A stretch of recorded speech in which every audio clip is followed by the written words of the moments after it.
नमस्कार students, welcome to RP online study point. हम पढ़ रहे थे लास्ट वीडियो में क्लास 12 की इकोनॉमिक्स का चैप्टर नंबर 3, जिसके अंदर हमने पढ़ लिया था मांग का नियम। मांग का नियम पढ़ लिया था, जो था मांग का नियम, जिसमें हमने पढ़ा था कि मांग मांग मात्रा, थोड़ा सा एक बार दोबारा देख लेते हैं। कीमत, एक बार कीमत को स्थिर रख लेते हैं, और अन्य तत्व, देखो कीमत और अन्य तत्वों में देख लेते हैं स्थिर रखने पर। देखो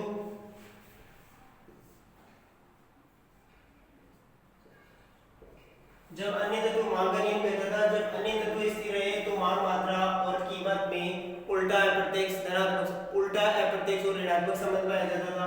जबकि हम पढ़ रहे थे कि मांग और अन्य तत्वों में जब कीमत स्थिर रहे तो मांग और अन्य तत्वों में सीधा सापेक्ष धनात्मक संबंध पाया जाता था। हमने अन्य तत्वों में पढ़ा था कि जब गृहस्वामी की आय बढ़ती है तो मांग भी बढ़ती है, तो वो अन्य तत्व है। और कीमत की बात करें तो सामान्य वस्तु में हमने सेव ली थी, उसकी कीमत बढ़ रही थी तो मांग मात्रा घट रही थी।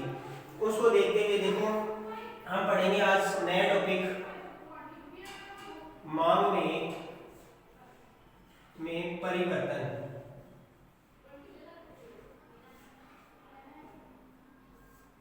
ठीक है, मांग में परिवर्तन दो प्रकार से होता है। एक मांग में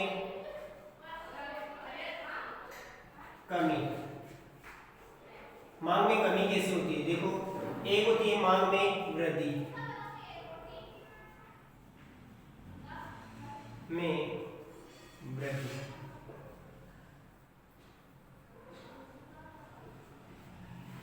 देखो जब अकेली मांग की बात करें कि मांग में कमी और वृद्धि की बात करें, तो देखिए मांग में कमी का डायग्राम बनता है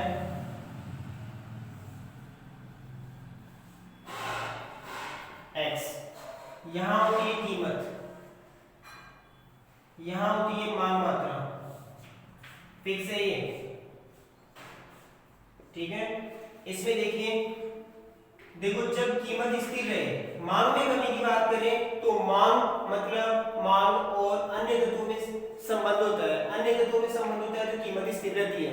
स्थिर रहती है तो आप इसको स्थिर रख लो, स्थिर रखेंगे तो सीधी लाइन आ जाएगी।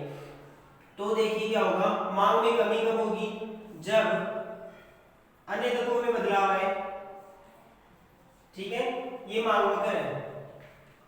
देखो जब मांग में परिवर्तन की बात करें तो कीमत स्थिर रहेगी, कीमत स्थिर रहेगी तो मांग में परिवर्तन किस आधार पे आएंगे? जब मांग वक्र ही किसके का इधर उधर, समझ गए? तो देखो मांग वक्र ही किसके का, इसमें यहां देखिए कि प्रारंभिक स्थिति यहां है, समझ गए? मतलब प्रारंभ में मांग ऐसी थी E0 और यहां थी Q0। ठीक है, अब उसके बाद देखो मांग में कमी करनी है। मांग कब कम कब हो? जब आप ये मांग वक्र को थोड़ा सा अंदर इस कर तो D1 यहां हो जाएगा, ये D0 था। अब देखो मांग वक्र अंदर की तरफ चला गया, डॉट डॉट से दर्शाते हैं बाद वाली स्थिति को। ठीक है, मांग वक्र अंदर की तरफ खिसक गया तो ये हो गया E1 और ये हो गया Q1। ठीक है, और मांग में वृद्धि की बात करें, दोनों को एक साथ ही देख लेते हैं। मांग में वृद्धि और कमी, देखो YOX, इसमें क्या होगा? इसमें उसका उल्टा होगा। वैसे प्राइस तो कांस्टेंट रहेगी, इसमें भी वही होगी यहाँ मांग मात्रा। ठीक है, यहां भी वही दो मांग वक्र बनेंगे, तो यहां इधर वाला D0 होगा, मतलब प्रारंभिक कंडीशन यहां होगी, यहाँ Q0 E1, ये था D1।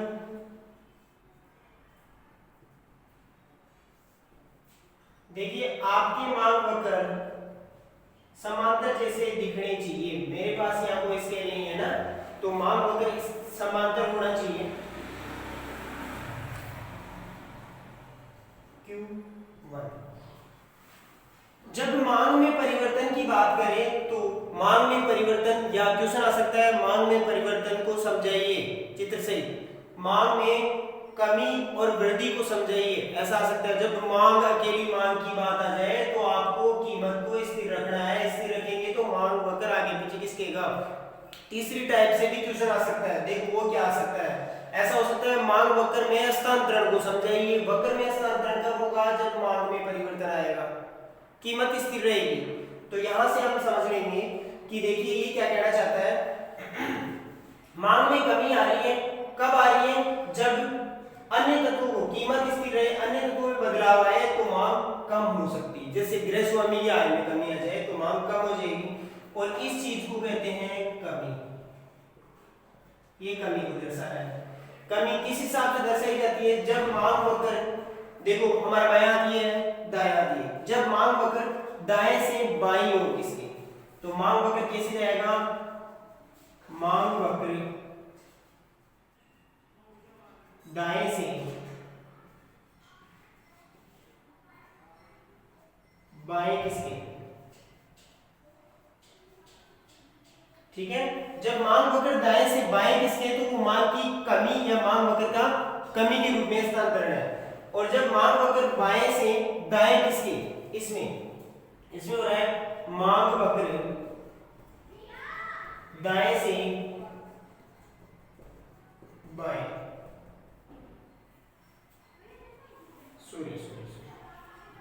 उल्टा कर दिया मैंने, देखो दाएं से बाएं तो उसमें हो रहा था, इसमें तो देखो बाएं हाथ क्या है, मतलब प्रारंभिक कंडीशन ये है, प्रारंभिक कंडीशन से बाद वाली कंडीशन, मतलब बाएं से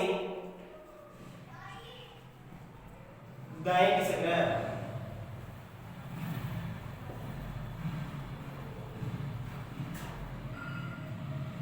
इसमें दाएं से बाएं ओर खिसकता है। तो देखिए इसमें मांग वक्र बाएं से दाएं खिसकेगा, इसमें दाएं से बाएं खिसकेगा, सॉरी इसमें बाएं से दाएं खिसकेगा, उसमें दाएं से बाएं खिसकेगा, ठीक है। इसके साथ दूसरा परिवर्तन, यहां पर हम पढ़ रहे थे मांग में कमी, मांग में परिवर्तन, यहां पढ़ेंगे मांग मात्रा में, मांग मात्रा में परिवर्तन। ये कैसे होगा, जब मांग मात्रा की बात आ जाए तो देखो मांग मात्रा में परिवर्तन कब होता है, कीमत स्थिर है, सॉरी कीमत में बदलाव है, मांग मात्रा कीमत के साथ चलेगी और अन्य तत्व स्थिर रहेंगे यहाँ। तो अन्य तत्वों के स्थिर रहने पर मांग मात्रा और कीमत में उल्टा है प्रत्यक्ष संबंध पाया जाता है। तो देखो दोनों एक साथ बदलेगी, कीमत और मांग मात्रा, तो फिर क्या होगा, तो विस्तार संकुचन होगा। विस्तार, विस्तार कब होता है, जब मांग वक्र y o x, देखो मांग वक्र एक ही होगा, बस सामने बिंदु किसकेगा इसके ऊपर, तो मतलब कह सकते हैं हम मांग में विस्तार, प्राइस P0, पुरानी प्राइस यहां थी तो Q0, मांग मात्रा ऐसी थी, ठीक है। सामने बिंदु E0 यहां था, डिमांड वक्र ऐसा था, ठीक है। डिमांड वक्र हमेशा इसके अंदर अंदर बढ़ना चाहिए, समझ गए, थोड़ा सा बढ़ा देना भाई एक्स एक्स को। फिर देखो उसके बाद यहां से जो है मांग में विस्तार करना है, मतलब मांग बढ़ानी है। मांग बढ़ेगी कब, जब कीमत कम होगी, यही पढ़ा था मांग के नियम में, जब कीमत में कमी आएगी तो कीमत में कमी होने पर, कीमत में कमी होने पर, अन्य तत्वों के स्थिर रहने पर, जब कीमत में कमी हो तो मांग मात्रा में वृद्धि हो जाती है। क्या होती है, मांग मात्रा में वृद्धि हो जाती है, और उसको मांग में विस्तार कहते हैं, विस्तार, ये है मांग में विस्तार, ठीक है। तो इसमें कहेंगे हम, इसमें साम्य बिंदु बाएं से दाएं, मतलब बायां हाथ यहाँ, साम्य बिंदु यहाँ, बाएं से दाएं आगे की ओर खिसकता है, तो इसमें कह देंगे कि साम्य बिंदु, बिंदु मांग वक्र पर, मांग वक्र पर बाएं से दाएं खिसकता है, बाएं से दाएं खिसकता है, और ये कब होती है, जब कीमत में कमी होगी तो मांग में विस्तार होगा। फिर संकुचन की बात करें, संकुचन। देखो संकुचन कब होगा,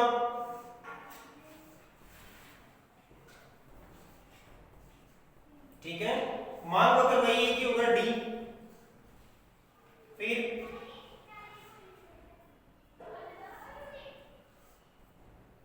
मानो इसकी प्रारंभिक कंडीशन यहां थी E0, उसमें डॉट डॉट से दर्शाया जाएगा उसको, है ना। तो इसकी प्रारंभिक कंडीशन E0 यहां थी, मतलब E0, ये P0 थी, ये Q0 थी, मांग मात्रा, ठीक है, ये कीमत। देखो प्रारंभिक कंडीशन मतलब E0 यहां थी, मतलब ऐसी थी, प्राइस इतनी थी तो मांग मात्रा इतनी थी। अब देखो मांग मात्रा में कमी लानी है, संकुचन मतलब कम करनी है। तो मांग मात्रा कम कब होगी, जब प्राइस बढ़ेगी। तो प्राइस बढ़ा दो, P0 यहाँ आ गई, प्राइस बढ़ी। अगर P1 प्राइस यहाँ आ गई, तो अब देखो प्राइस बढ़ी तो मांग मात्रा में कमी आ गई, Q1 ये लो। बताओ कीमत के बढ़ने पर मांग मात्रा में कमी आ जाती है, वही मांग के संकुचन को दर्शाता है। और इसमें साम्य बिंदु E0 वही देखो दाएं हाथ से बाएं तरफ जा रहा है, तो इसमें कह सकते हैं कि साम्य बिंदु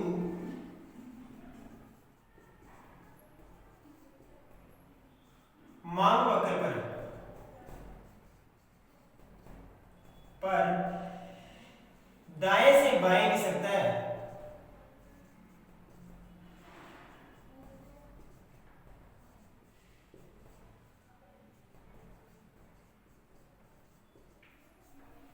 देखिए एक बार समझ लेते हैं, डायग्राम बन गए, दोबारा से देख लीजिए एक बार। मांग का नियम कह रहा था कि मांग में कीमत के स्थिर रहने पर मांग और अन्य तत्वों में सीधा सापेक्ष धनात्मक संबंध पाया जाता है, और अन्य तत्वों के स्थिर रहने पर मांग और कीमत में उल्टा अप्रत्यक्ष ऋणात्मक संबंध पाया जाता है। मतलब कीमत बढ़ेगी तो मांग घटेगी, समझ गए। यहाँ अन्य तत्व बढ़ेंगे तो मांग भी बढ़ेगी, तो सीधा सापेक्ष संबंध हो गया। उसके बाद मांग में परिवर्तन की बात करें तो अकेली मांग में परिवर्तन आ जाएगा, क्लियर। जब अकेली मांग में परिवर्तन की बात करें तो मांग में परिवर्तन कब होता है, जब कीमत स्थिर रहती है। कीमत स्थिर रहती है तो मतलब कीमत कांस्टेंट रहेगी, अर्थात मांग को करिए आगे पीछे किसके मांग में परिवर्तन के साथ, ठीक है। तो इसलिए देखो मांग में परिवर्तन होगा तो मांग वक्र मतलब कमी के डायग्राम में मांग में कमी होगी तो कमी उधर दर्शा दें, इधर वृद्धि होगी उधर कमी होगी, तो कमी होगी तो उधर किसकेगा मांग वक्र, किधर बाएं दाएं हाथ से बाईं ओर खिसक रहा है, तो दाएं से बाएं खिसकेगा, ठीक है। और इसमें कहेंगे कि मांग वक्र दाएं से बाएं D0 से D1 हो जाता है, ठीक है। फिर मांग में वृद्धि की बात करते हैं, तो देखो वृद्धि कब होगी, जब अन्य तत्वों में कमी है, जब अन्य तत्वों में वृद्धि होगी तो मांग में वृद्धि होगी। तो देखो अन्य तत्वों में वृद्धि होगी तो मांग में किस प्रकार वृद्धि होगी, देखो मांग में वृद्धि होगी तो कीमत कांस्टेंट रहेगी, तो मांग वक्र आगे की तरफ खिसकेगा, ठीक है। तो आगे की तरफ खिसकेगा तो देखो बायां हाथ हमारा यहाँ है और दायां हाथ हमारा यहाँ है, तो जब मांग में वृद्धि के संदर्भ में मांग वक्र बाएं से दाईं ओर खिसकता है, ठीक है, और D1 से D0 से D1 हो जाता है, ठीक है। ये थी मांग में परिवर्तन। फिर है मांग में विस्तार संकुचन, मतलब मांग मात्रा में परिवर्तन हो तो वो कैसे होगा, तो मांग मात्रा की बात आती है, मात्रा का संबंध कीमत से होता है, अन्य तत्व कांस्टेंट रहेंगे या अन्य तत्वों से मतलब नहीं है। तो देखो मांग मात्रा और कीमत में उल्टा संबंध होता है, किनमें उल्टा अप्रत्यक्ष होता है, मतलब एक बढ़ेगी तो दूसरी घटेगी।